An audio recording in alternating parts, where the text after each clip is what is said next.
Good morning 10th class. बेटा ये आपकी आज की वर्कशीट है, वर्कशीट नंबर 21।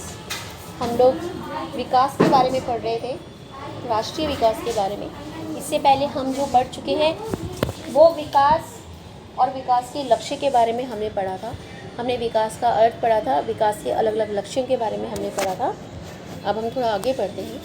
यदि व्यक्ति विकास के अलग अलग लक्ष्यों की तलाश करते हैं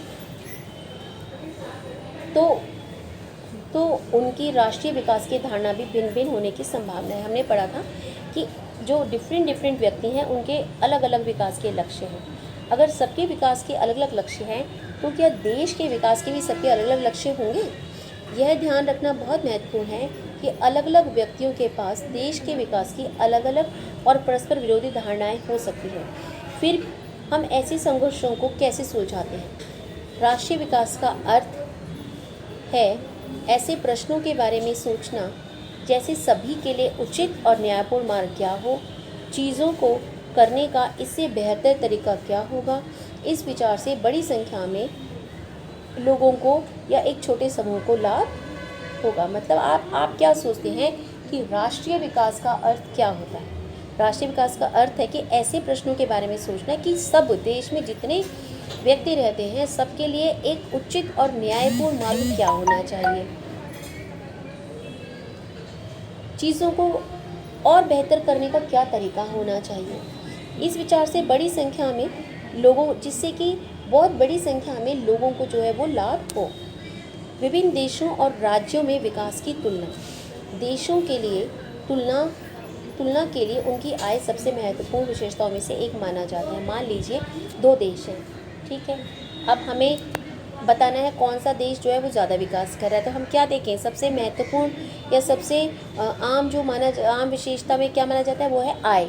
हम देख लें किस देश की आय ज़्यादा है। जिस देश की आय ज़्यादा होगी हम कहेंगे ये विकास कर रहा है, ठीक है। उच्च आय वाले देश कम आय वाले देशों की तुलना में अधिक विकसित देश हैं। हम औसत आय की तुलना करते हैं जो देश की कुल आय को उसकी कुल जनसंख्या से विभाजित करने पर प्राप्त होती है। औसत आय को प्रति व्यक्ति आय भी कहते हैं।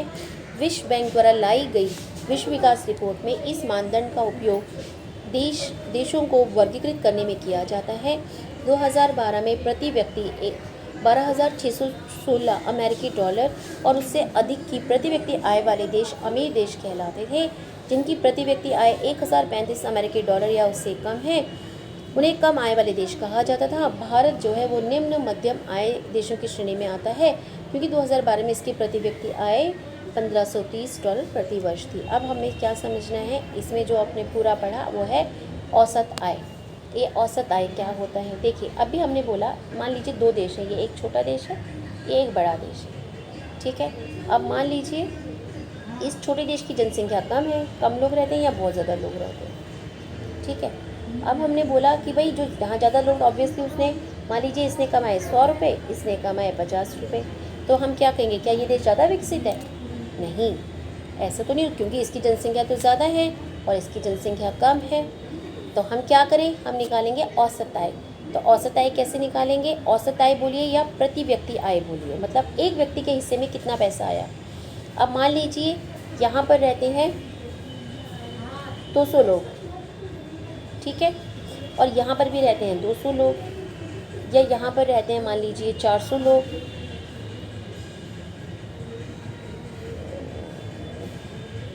ठीक है। यहाँ 400 लोग रहते हैं, यहाँ 200 लोग रहते हैं, यहाँ इनकी औसत आय 50 आई, इनकी 100 आई। अब हम ऐसे नहीं बताएंगे कि औसत आय, हमें क्या चाहिए, औसत आय। वो कैसे निकालेंगे? कुल जनसंख्या, इसकी कुल जनसंख्या कितनी हुई है, 200।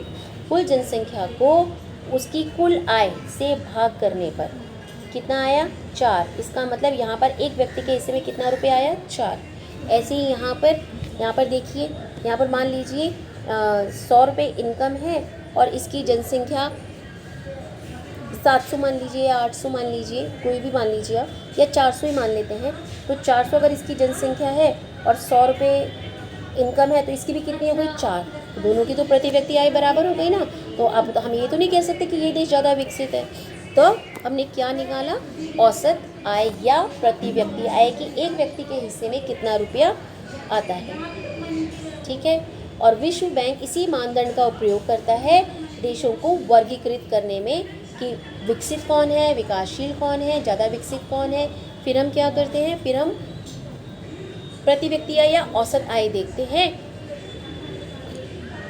जिसकी औसत आय अधिक होगी वो विकसित देश कहलाया जाएगा। जब हम किसी राष्ट्र के बारे में सोचते हैं तो हमें औसत आय या प्रति व्यक्ति आय के अलावा अन्य समान रूप से महत्वपूर्ण विशेषताओं के बारे में भी सोचना चाहिए। अब ये तो विश्व बैंक का मानदंड था कि आप औसत आय देखें, लेकिन उसके अलावा और क्या चीज़ देखनी है। शिशु मृत्यु दर कितनी है वहाँ पर, साक्षरता दर कितनी है, शुद्ध उपस्थिति अनुपात कितना है वहाँ पर। महाराष्ट्र में एक औसत व्यक्ति की आय केरल के औसत व्यक्ति की तुलना में अधिक है। वो कह रहा है कि महाराष्ट्र के एक व्यक्ति की जो प्रति व्यक्ति आय है वो केरल के व्यक्ति से ज़्यादा है, लेकिन वो अन्य क्षेत्रों में पिछड़ जाता है। इसका कारण यह है कि किसी के पास पैसा है तो वह उन सभी वस्तुओं सेवाओं को नहीं खरीद सकता है जिनकी उसे अच्छी तरह से जीवन जीने के लिए आवश्यकता हो सकती है।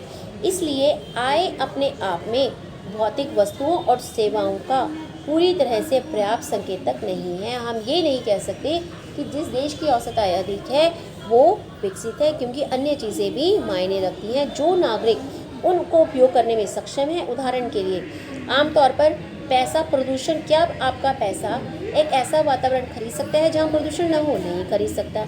क्या आपका पैसा एक ऐसी दवाई खरीद सकता है जिसमें मिलावट ना हो? नहीं खरीद सकता। क्या आपका पैसा हमारे जो ये रोग होते हैं इनसे लड़ने की इम्यून सिस्टम खरीद सकता है? नहीं। चीज़ें भी आपस में जुड़ी हुई हैं। केरल में शिशु मृत्यु दर कम है। क्यों है वहाँ पे शिशु मृत्यु दर कम? क्योंकि वहाँ पर स्वास्थ्य सेवाएं अच्छी हैं, वहाँ पर शिक्षा अच्छी है। इसी तरह ऐसे राज्यों के लोगों का स्वास्थ्य और पोषण स्तर बेहतर होगा जहाँ पर सार्वजनिक वितरण प्रणाली, पब्लिक डिस्ट्रीब्यूशन सिस्टम, जिसको आप राशन की वो भी कहते हैं, वो अच्छी तरह काम करेगा ताकि सारी पब्लिक को खाना मिल पाएगा, तो उनका सेहत अच्छा होगा। सेहत अच्छा होगा तो लोग थोड़ा जागरूक होंगे, बच्चों को स्कूल भेजेंगे, साक्षरता दर अच्छा होगा, उनको टीकों के बारे में जानकारी होगी तो शिशु मृत्यु दर भी कम होगा। ठीक है, इसको आपने अपनी किताब से भी पढ़ना है, बहुत ही इम्पॉर्टेंट लेसन है ये। ठीक, आगे देखेंगे। शिशु मृत्यु दर या IMR उस विशेष वर्ष, देखो क्या होता है शिशु मृत्यु दर, एक विशेष वर्ष में पैदा हुए 100 जीवित बच्चों के अनुपात में एक वर्ष की आयु से पहले मरने वाले बच्चों की संख्या को शिशु मृत्यु दर कहते हैं। साक्षरता दर किसे कहते हैं? 7 वर्ष और उससे अधिक आयु वर्ग में साक्षर जनसंख्या, कितनी जनसंख्या साक्षर है उसे साक्षरता दर कहते हैं। और शुद्ध उपस्थिति अनुपात 14 और 15 वर्ष की आयु वर्ग के बच्चों की कुल संख्या है जो अपनी समान आयु वर्ग के बच्चों की कुल संख्या के प्रतिशत के रूप में स्कूल जाते हैं। ठीक है, ये तीनों चीज़ें आपको नोट्स में लिखनी है, लेसन ज़रूर पढ़ना है अच्छी तरह से समझने के लिए। क्वेश्चंस देखिए। हमने देखा कि अपने विकास की देश के साथ साथ अलग अलग लोगों की अलग अलग धारणाएं होती हैं। अब आपके विचार में आपको क्या लगता है कि देश के विकास का लक्ष्य क्या होना चाहिए? कोई भी आप पॉइंट्स लिख सकते हैं। क्या प्रति व्यक्ति आय विभिन्न देशों या राज्यों में विकास की तुलना करने का एकमात्र साधन है? अन्य कौन से साधन हैं जिनका उपयोग किया जा सकता है? कौन से अभी हमने पढ़ा ना, स्वास्थ्य है, शिक्षा है, शुद्ध उपस्थिति अनुपात है, ये चीज़ें भी मायने रखती हैं किसी देश का विकास नापने के लिए। आपके अनुसार ऐसी कौन सी चीज़ें हैं जो रुपया विशेष रूप से उस स्थान पर नहीं खरीदा सकता जहां आप रहते हैं? आप बताएं कि आप जहां रहते हो वहां पर ऐसी कौन सी चीज़ें जो आप पैसों से नहीं खरीद सकते और ये चीज़ें विकास के लिए कैसे महत्वपूर्ण हैं, ये आप खुद लिखेंगे। अगला देखेंगे, आपको क्या लगता है कि कुशल सार्वजनिक प्रणाली जो वाले राज्यों के लोगों का स्वास्थ्य और पोषण बेहतर क्यों है? ऐसे एक राज्य को उदाहरण दीजिए। अभी हमने ऊपर पढ़ा है ना भाई, PDS मतलब पब्लिक डिस्ट्रीब्यूशन सिस्टम। ये राशन की दुकानें अगर जगह जगह पर सही से काम कर रही हैं तो ऑब्वियसली कम कीमत पर लोगों को राशन प्रोवाइड करवाएंगी। अगर ये सही से काम कर रही हैं तो सभी लोगों को समय पर राशन मिलेगा, पूरा राशन मिलेगा। अगर इनको राशन मिलेगा तो इनका खान पान का स्तर अच्छा होगा, स्वास्थ्य अच्छा होगा, पोषण अच्छा होगा। पोषण अच्छा होगा तो बच्चा डेली स्कूल जाएगा तो साक्षरता दर भी बढ़ेगा, है ना। इस तरह से क्या देखा हमने कि अगर पीडीएस सिस्टम अच्छा होगा तो वो काफ़ी सारी चीज़ों को जोड़ता है, जिससे वहाँ का स्वास्थ्य स्तर भी अच्छा होता है। आप केरल का उदाहरण इसमें दे सकते हैं। ठीक है, तो ये आपकी आज की वर्कशीट है, सभी बच्चे इसको ध्यान से करेंगे।